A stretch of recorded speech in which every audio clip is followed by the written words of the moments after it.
सलाम दोस्तों, स्वागत है आपका हमारे मिथोलॉजिकल सफर के चौथे हिस्से में।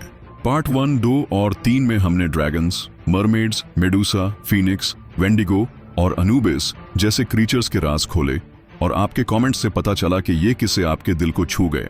आज एंशिएंट मिथोलॉजिकल क्रीचर्स पार्ट 4 में हम ले जा रहे हैं आपको कुछ और अजीबोगरीब मखलूक के सफर पर जो सदियों से लोगों के ख्वाबों और कहानियों में बसी हैं।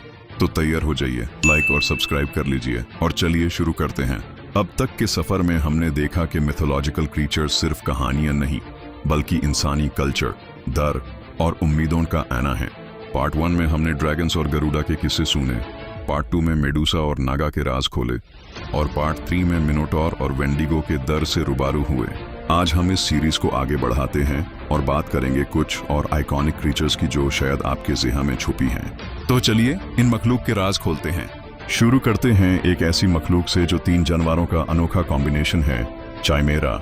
ग्रीक मिथोलॉजी में चाइमेरा एक ऐसा क्रीचर था जिसका सर शेर का, जिस्म बकरी का और दुम सांप का था।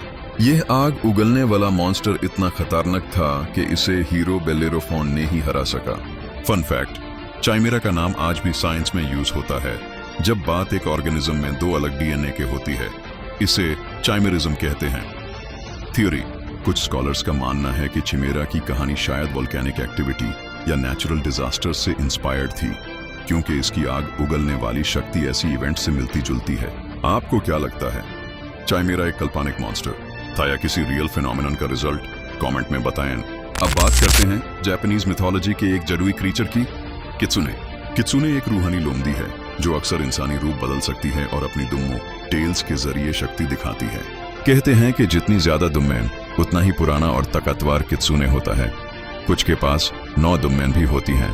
कल्चरल सिग्निफिकेंस, कित्सुने शिंटो रिलीजन में निनारी, राइस और प्रॉस्पेरिटी के देवता के मैसेंजर्स के रूप में जाने जाते हैं। इंटरेस्टिंग फैक्ट, कित्सुने कभी नेक होती है तो कभी मिस्चिवस या डेंजरस। ये उनकी ड्यूअल नेचर का जड़ू है। क्या आपको लगता है कित्सुने की कहानी रियल फॉक्सेस के बिहेवियर से इंस्पायर्ड है या ये सिर्फ रूहानी इमेजिनेशन है? अपनी राय कमेंट में शेयर कीजिए। चलिए अब मिलते हैं सेल्टिक मिथोलॉजी के एक रूहानी और दार पैदा करने वाले क्रीचर से, बंशी। बैंशी एक औरत के रूप में दिखती है जो अपने रोने या चीखने से किसी के मौत की खबर देती है। आयरिश फोकलोर में उसकी आवाज सुनना मौत का इशारा माना जाता था। फन फैक्ट, बंशी अक्सर लंबी चोटी या सेफ्ट कब्दों में दिखती है और कहते हैं कि वो सिर्फ स्पेसिफिक परिवारों के लिए रोती है।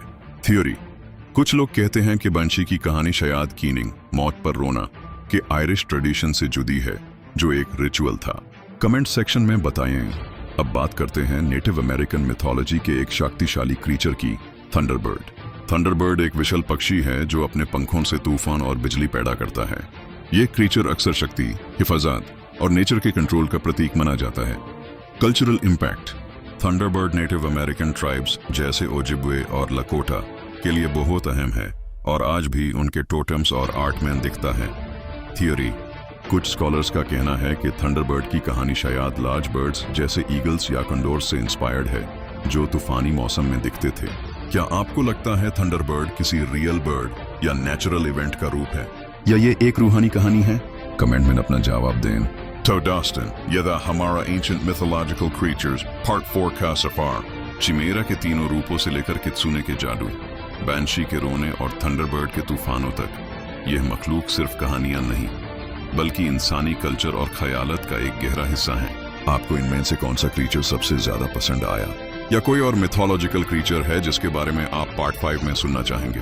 कमेंट सेक्शन में जरूर बताएं। और अगर आपको ये वीडियो पसंद आई तो लाइक कीजिए, सब्सक्राइब कीजिए और बेल आइकॉन दबाना ना भूलिए ताकि आपको हमारी अगली वीडियोस के नोटिफिकेशंस मिल सकें।